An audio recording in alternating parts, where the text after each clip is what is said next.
Okay, so now we are in ashram of Amma, and I would like to ask some questions about their path, how they go in that path. So please greet Amma. Say about the ashram first and about the Amma. Amma's name is Sadhguru Sivasti Dhyaneshwar Amma.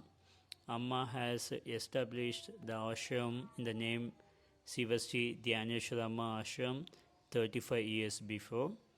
Amma is doing services like offering food to the sadhus and the public whoever walk around the hill on full moon days, and also offering healthcare services to the sadhus whoever living around the Girivalam path around Arunachala hill. The main objective of this ashram is preaching Shiva Yoga. The Shiva Yoga path is the unique path to attain Shivam, which is given by Lord Shiva. So the preaching of Shiva Yogam begins from Lord Shiva, and Lord Shiva preaches it to Goddess Parvati. Goddess Parvati preaches it to Nandi. Nandi preaches it to Tirumular. Tirumular has written some part of Shiva Yogam in the book called Tirumandiram. So the rest of the Shiva Yoga practices, techniques and preachings are still communicate from one guru to another guru through oral communication. So Amma came from such a lineage which starts from Lord Shiva. And can you speak a little about the path that you are following and that you are teaching? What is the main principle of the path?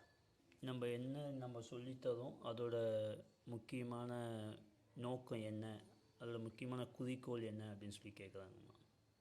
முதல்ல நம்ம அமைதியாக இருக்கிறது உலக அமைதிக்காக தான். அமைதி மட்டும்தான் எல்லா உயிர்களுக்கும் தேவையான ஒன்று. பணம் புகழ் இந்த உலகத்தில் 16 செல்வங்கள் இருந்தாலும் அமைதின்றது ஒவ்வொருத்தருக்கும் வேணும். The main principle of preaching of Shiva Yogam is to attain peace in ourselves and also the peace of this whole globe. That is the main principle of Shiva Yogam, because the peace is most important need of all the living creations in this world.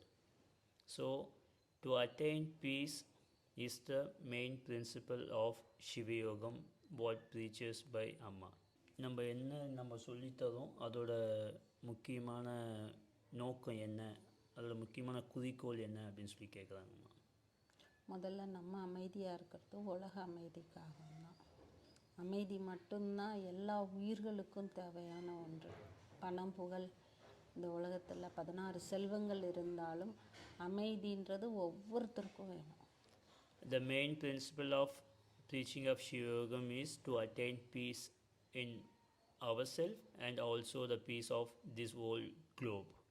That is the main principle of Shiva Yogam, because the peace is most important need of all the living creations in this world.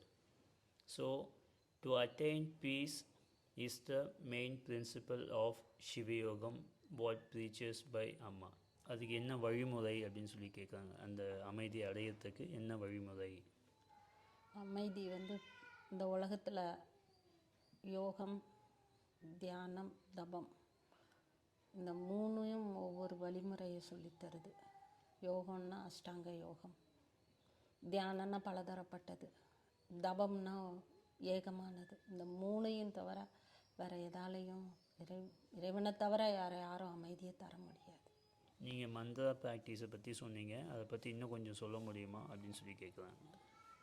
மந்திரங்கள்ன்றது தந்திரங்களாக கூடியது. அது மனதை ஒருநிலைப்படுத்துறதுக்காக மந்திரம் தரோம். அந்த மந்திரங்கள் பன்முகத்தை காமிக்காமல் ஏகமுகத்தை காமிக்கக்கூடியது. பல கோடி ஜபங்கள் பண்ணும்போது மனம் ஒடுங்கிறதுக்காக ஜபம்ன்ற மந்திரத்தை பயிற்சிக்கு தரோம். பல கோடி சொல்லும் போது தான் ஏகமாக ஒடுங்குது. எத்தனை முறை சொல்லணும்? 1 கோடியா இல்லை 1 கோடியை தொடர்ந்து சொன்னால் தான் உங்களுக்கு மனம் அதில் லயப்படும். How much time does it take to recite mantra for 14 million times? ஒரு கோடி முறை சொல்கிறதுக்கு எவ்வளோ நேரம் எடுத்துக்கும் அப்படின்னு கேட்குறாங்க. நீ உன்னோட கால்குலேஷன் சொல்லு. நிறைய மதங்கள், நிறைய சமய வழிமுறைகள்லாம் இருக்குது. அவங்க எல்லாருமே வந்து அமைதி அடையிறதுக்காக தான் அந்த வழிமுறைகள்லாம் சொல்லியிருக்காங்க. அதுலேருந்து உங்களோட வழிமுறை எப்படி மாறுபட்டு இருக்குன்னு நீங்கள் நினைக்கிறீங்க அப்படின்னு கேட்குறாரு. எல்லாருமே அமைதியை தான் தேடுறாங்க. எல்லாமே அன்புமயமானது தான், கருணை வடிவானது தான். இது எல்லாமே சிவத்துக்குள்ளே அடங்குறது. அதுதான் தனி வழி. அன்பு, கருணை, தபம், உயிர் கொள்ளாமை, யாருக்குமே துன்பம் கொடுக்காத இந்த 5 செயலும் சிவத்துக்குள்ளே அடங்கக்கூடிய இந்த ஒரு விஷயம் மகத்துவமானது. எந்த மதத்துலேயும் இல்லாததுன்னெலாம் சொல்ல முடியாது, எல்லா மதத்துலேயும் இருக்குது. ஆனால் இதில் முக்கியத்துவமாக இதை வந்து நிர்ணயம் பண்ணுது. இதை செஞ்சால் தான் இது அப்படின்றத நிர்ணயம் பண்ணுது. ஒரு மனுஷன் வந்து அம்மாவை பார்த்து அம்மா கிட்ட தீட்சை வாங்கினா அவன் வாழ்க்கையில் எந்த அளவுக்கு மாற்றங்கள் வரும் அப்படின்னு நீங்கள் நினைக்கிறீங்கன்னு கேட்குறாங்க. மந்திரங்கள் வந்து இறைமயமானது, சத்தியமானது. அதை நிச்சயமாக அவங்க பயன்படுத்தினாங்கன்னா அவங்க கண்டிப்பாக சுத்த சிவம் ஆவாங்க. அது யார் சொன்னாலும் அது சுத்த சிவம் ஆவாங்க. நான் மௌனசாமியை பார்த்தேன். அவர் உங்களோட சீடர்களில் ஒருத்தர் எனக்கு தெரியும். இப்போ அவர்கிட்ட நிறைய பேர் வந்து அவர்கிட்ட பார்த்து பிளெஸ்ஸிங்ஸ் வாங்கிட்டு இருக்காங்க. அவரும் உங்கள்கிட்ட வந்து மந்திர தீட்சா வாங்கினவர் தானா? எஸ், 32 வருஷம் கடந்துருச்சு. உங்களை பற்றி கொஞ்சம் நாங்கள் தெரிஞ்சுக்கலாமா? நீங்கள் என்ன உங்கள் இந்த பாதைக்கு நீங்கள் வர்றதுக்கு என்ன ஒரு தூண்டுதல் என்னவாக இருந்துச்சு? நீங்கள் எப்படி இந்த பாதைக்குள்ளே வந்தீங்க? இப்போ இந்த பாதையில் நீங்கள் எந்த மாதிரி இருக்கீங்க? அன்பே சிவம். சிவம் அன்புதான்றதுனால அதை என்னையும் அறியாமல் நான் அதை விரும்புகிறதுனால இறைவன் எனக்கு இந்த வழியை அமைச்சு கொடுத்தாரு. இந்த பாதையோட சிறப்பு என்ன? நீங்கள் கடவுள்கிட்டேருந்து இந்த பாதையை தேர்ந்தெடுத்ததுக்கப்புறம் பரிசாக உங்களுக்கு என்ன கிடைச்சிது அப்படின்னு சொல்லி கேட்குறாங்க. இறைவன் இருக்காரு அப்படின்றது சாட்சியாளராக வாழணுன்றது என்னோட நோக்கம். இறைவன் கிடைப்பார், என்னோடையே எப்போவும் எல்லாமா இருக்கார். அதுதான் எனக்கு கிஃப்ட். இப்போ உங்களுக்குள்ளேயும் இருக்கிறாருன்னா இந்த நிமிஷம் எல்லாமுமா என் கூட இருக்கார். நீங்கள் தந்தாவை பற்றி சொல்ல முடியுமா? ஏன்னா நான் மேற்கத்திய நாட்டில் வந்து இந்த நவீன உலகத்தில் தந்தாவை பற்றி நிறைய தவறான புரிதல்கள்லாம் இருக்குது. அதை பற்றி நீங்கள் கொஞ்சம் விளக்கி சொல்ல முடியுமா அப்படின்னு கேட்குறாங்க. மந்திரங்களை அறிவு தாண்டி தந்திரமாக செயல்படுறதுக்கு மந்திரங்களுக்கு பயன்படுத்துறது தான் தந்திரம். மந்திரத்தை எப்படி பயன்படுத்தணும் அப்படின்றது தந்திரம். ரெண்டாவது, தந்திரம் என்பது நம்மளுக்குள்ளே இருக்கிற குண்டலினி சக்தி 2 பாம்புகளாக பிரிக்கப்படுது. ஒன்று வடகலை, பிங்கலை, நடுவில் இருக்க அக்னி. அந்த ஆண் பெண் 2 பாம்புகளாக வடகலையும் பிங்கலையும் பாம்பாக கூறுறாங்க. இது 2ஐயும் இணைக்கிறம்போது அக்னிக்கலை மூழுது. இந்த வடகலை பிங்கலைன்ற பாம்பை தான் ஆண் பெண்ணுன்றதை இவங்க தவறாக வெளியே ஆண் பெண் சித்தரிக்கப்படுது. இது தவறு. சிவம்ன்றது அன்புமயமானது, யோகம்ன்றது பிரம்மச்சரியமானது, இதில் காமம் இல்லாதது தந்திரா. நான் ஒரு புக்கில் படித்தேன், இந்த மாதிரி மாமிசம் சாப்பிட்றது, அப்புறம் வந்து உடல் உறவு கொள்வது, அதுக்கப்புறம் வந்து மது அருந்துறது, இதெல்லாம். அப்புறம் இன்னும் 2 இருக்குது, அது என்னன்னு அவர் சொல்லலை. ஸோ இதெல்லாம் வந்து செய்கிறது, இது வந்து ஒரு சீக்ரெட்டாக ரகசியமாக அதை செய்யும்போது நமக்கு இது மூலிமா நம்ம ஆன்மீக வாழ்க்கையில் இறைவன் அடையலாம் சொல்லி நான் படித்தேன். அதை பற்றி உங்களோட கருத்து என்ன? அது யோகமாயை, அது வீழ்ச்சியை தான் தரும். எப்போவுமே யோகம்ன்றது விழிப்புணர்வு, பொருளற்ற ஆனந்தம். 2 பொருள்கள் சேர்ந்தால் இன்பம். எதுவுமே இல்லாமல் இறைவன் நாமத்தால் அடையக்கூடிய ஆனந்தம் மட்டும்தான் மகா விழிப்பு. மற்றதெல்லாம் இன்பம், சிற்றின்பம்னு பேர் அதுக்கு.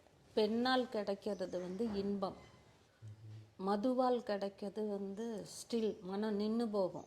எதை சொல்கிறோமோ அதை சொல்லிக்கிட்டு இருப்போம், அதை தாண்டாது. மனம் புத்தி மயக்கத்தில் இருக்கும். என்ன சொல்கிறேன்னா, இந்த ஒரு நவீன சமுதாயத்தில் ஒரு ஆண் பெண் பேசுறது தவிர்க்க முடியாத ஒன்று. பேசுகிறோம், கட்டி பிடிக்கிறோம், அதுக்கப்புறம் நம்ம உடலுறவு வச்சுக்கிறோம். இதை வந்து நம்ம தவிர்க்கணுமா, இல்லை இதை அப்படியே அதே மாதிரி நம்ம இதை மன்னிக்கக்கூடிய விஷயமா அப்படின்னு சொல்லி கேட்குறாங்க. ஒரு தாய் மகன், அதுக்கு ஒரு இது நண்பன், அவங்கக்கிட்ட காமம் இருக்காது. ஆண்டவனுங்கும்போது காமம் இருக்கும், காதல் இருக்கும். காதலில் காமம் கலக்கக்கூடாதுன்றது தான் பிரம்மச்சரியம். அந்த அன்பை யார் கூடனாலும் பகிர்ந்துக்கலாம். You can share that kind of love to anyone. அதில் காமமே இருக்காது. காமம் இருந்தால் அது கடவுள் காண முடியாது. இந்து மதத்தில் வந்து கடவுள் நீங்கள் ஒருத்தர் தான் சொல்கிறீங்க, ஆனால் வந்து நிறைய லட்சக்கணக்கான சிறு சிறு தெய்வங்கள் கடவுள்லாம் இருக்காங்க. விஷ்ணு, பிரம்மா எல்லாம் இருக்காங்க. இவங்கெல்லாம் எப்படி அந்த ஒன்றுன்னு நம்ம சொல்ல முடியும்? அந்த ஒன்றுக்குள்ளே எப்படி வருவாங்க இவங்க? பூமியில் அநேக மதங்கள் இருக்குது, அநேக கடவுள் கிடையாது, அநேக தெய்வங்கள் இருக்குது. ராஜா ஒருத்தர் தான், அவர் அரசாட்சிக்காக மந்திரி வச்சுக்கிறாரு, குரு வச்சுக்கிறாரு. அரசாட்சிக்காக பிரிக்கப்பட்ட விஷயங்கள். பக்தியில் அடிநிலையில் இருக்கிறவங்களுக்கு புரிதலுக்காகவும் குழந்தைங்களுக்காகவும் நீங்கள் நல்ல முதிர்ச்சியான நிலை வந்துட்டீங்க அப்படின்னு சொன்னால் இது எல்லாமே உருவ வழிபாடெல்லாம் கிடையாது, ஏகம்ன்ற ஒன்று தான் நம்ம புரிஞ்சுக்கணும். பிரதமர் இந்திரா காந்தி கீழே இருக்கவங்களெல்லாம் சொல்லடா. துறைக்கு கல்வித்துறை இருக்கு, வனத்துறை இருக்கு, சொல்லடா. நம்மளுக்கு எது வேணுமோ நம்ம அவங்கள்ட்ட போய் வேண்டிக்கலாம். அது தொடக்க நிலையில உருவ வழிபாடு. மதங்கள் தாண்டி கடந்து நிற்பது ஏகம்ன்ற வழி. இந்த தெய்வங்களுக்கு அடுத்தது பிரபஞ்சம்ன்றோம், பிரபஞ்சத்துக்கும் அடுத்தது ஏகம். உங்களுக்கு கடவுளை பற்றி நிறைய அனுபவம் இருக்குது, அதை பற்றி இன்னும் கொஞ்சம் தெளிவாக, அந்த ஒருத்தர் தான் கடவுள்னு சொல்கிறீங்க இல்லையா, அதை பற்றி கொஞ்சம் தெளிவாக சொல்ல முடியுமா அப்படின்னு சொல்லி கேட்குறதுமா. இனிப்பு வந்து பலதரப்பட்டதாக இருக்குது, வாசனை பலதரப்பட்டதாக இருக்குது. இந்த பூமியில் பூவுக்கு பூ வாசம் மாறுது, பழத்துக்கு பழம் ருசி மாறுது. ஆனால் அந்த பூவின் வாசமும் பழத்தோட வாசமும் அனுபவிக்கிறவங்களுக்கு தான் தெரியும். இதெல்லாம் அப்பாற்பட்ட ஒரு வாசம் நிறைந்த ஒரு ருசி அவனை, அது தேகத்தில் தான் அதை அடைய முடியும். அது தேகத்தால் உணரவும் ருசிக்கவும் முடியும். இறைவனை காற்றை காமிக்க முடியாதுல்ல, அது போல தான். நீங்கள் கடவுள் தான் எல்லாத்துலையும் இருக்குங்கிறீங்க, அப்புறம் கடவுள் எல்லாத்துக்கும் அப்பாற்பட்டு இருக்குங்கிறீங்க. ஸோ அதை கொஞ்சம் தெளிவுபடுத்த முடியுமான்னு கேட்குறாருமா. ஏகம்ன்றது ஒன்று, அது எதோடையும் கலக்கலை. அது படைச்சது தான் இந்த பூமி. படைப்புகள்லேருந்து விலகி நிற்கிறான் இறைவன், எல்லாருலேயும் கலந்தும் இருக்கிறான். படைத்தவன் வேறு, படைப்புகள் வேறு. அதுலேயும் ஏகம் வந்து அநேகத்துலேயும் இருக்கிறான். ரெண்டு விதமான புரிதல் இருக்குது கடவுளை பற்றி. ஒன்று வந்து கடவுள் வந்து ஒரு பெயிண்டர்னு எடுத்துக்கிட்டால் அவர் வந்து படம் வரைவார், ஆனால் அப்படியே அவர் தனியாக படம் தனியாக இருக்கும், அந்த படம் அசைய போகிறதில்ல.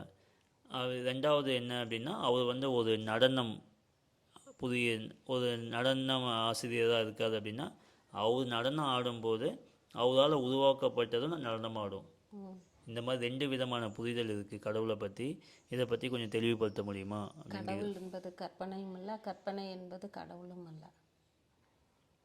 God is not imagination, but imagination is not God.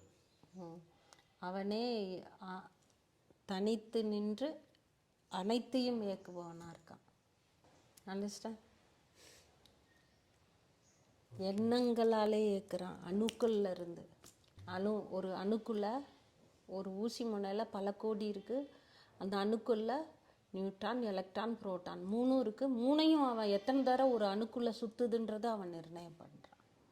அவருக்கு நிறைய வேலை இருக்குது செய்யறதுக்கு அப்படிங்கிறாரு. அவர் நினைக்கிறது எல்லாமே நடக்கும். அவர் வந்து செய்யணும்னு அவசியம். இன்னைக்கு என்னோட எண்ணம் உங்களால் இயக்கப்படுது. Today my thoughts are understand? ஒரு நம்பிக்கை ஒன்று இருக்குது. அது என்ன அப்படின்னா, விஷ்ணு வந்து தூங்கிட்டு இருக்காரு. அவர் தூக்கத்தில் இருக்கும்போது பிரம்மாவை உருவாக்குனாரு. அந்த பிரம்மம் தான் இந்த உலகத்தையே உருவாக்குனாருன்னு ஒரு, அது குழந்தைங்களுக்கு புரிதலுக்காக சொல்லப்பட்டது. It's a story told to the children to make them understand about the creation of the world. விஷ்ணுன்றது நம்ம உடம்புல வெப்பமாக இருக்குது. புது திசுக்களை உண்டு பண்ணுறதுல பிரம்மா தொப்புள்ள பிரம்மாவாக இருக்கார்.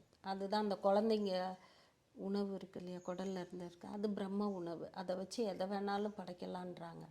இது ஒவ்வொரு திசுக்களும் புதுப்பிக்கப்படும் போதெல்லாம் அங்கே பிரம்மா இருக்கான்.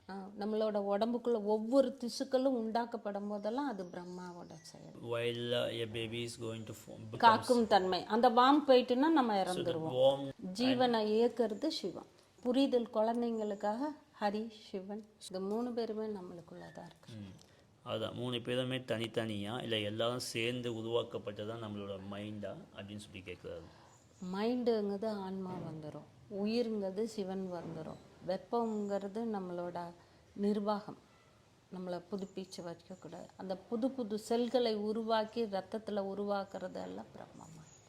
அது சீடி மாதிரி, அது தொட்டுறதை எடுத்துட்டுன்னா நம்ம ஜடமாயிடுவோம், தொட்டுட்டோன்னா நம்ம பேசிகிட்டு இருப்போம். நம்மள்கிட்ட ஒளியும் இருக்குது, சத்தமும் இருக்குது, வெளிச்சமும் இருக்குது, ஒளியுமா இருக்குது. அண்டர்ஸ்டாண்ட்? நம்மளோட பார்வையாளர்களுக்கு நிறைய பேர் வந்து வேலைக்கு போகிறாங்க, அவங்களுக்கு குடும்பம் இருக்குது, அவங்களால முழுமையாக வந்து ஆன்மீக வாழ்க்கைக்குள்ளே வர முடியாது, அவங்கள சரணடைய முடியாது. ஆனால் அவங்களுக்கும் வந்து அமைதி வேணும். அதுக்கு நீங்கள் என்ன சொல்கிறீங்க? எண்ணம், செயல், இது ரெண்டும் பியூராக இருந்தாலே அமைதி கிடச்சிடும். யாருக்கும் துன்பம், வார்த்தைகளால் கூட துன்பம் கொடுக்கக்கூடாது, வார்த்தைகளால் கூட தவறு நிகழக்கூடாது, செயலால் தவறு நிகழக்கூடாது. இப்படியெல்லாம் நம்ம வாழ்ந்தோன்னா நம்ம சுத்த சிவமாக இருக்கலாம். அங்கே வந்து நம்ம இறைவன் நம்மளை தேடி வரும். Understand? Understand. Okay, thank you very much for your time.